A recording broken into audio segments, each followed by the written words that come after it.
סבא, גרסת כדורגל. אחי, אנחנו רק בבדיחה הראשונה. בן חמו חיכה שעה מחוץ לבית של אליאסי. כי הוא לא פותח.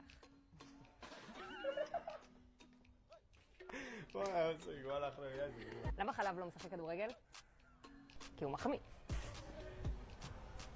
איך שוערים מכירים בחורות? איך שוערים מכירים בחורות? ברשת.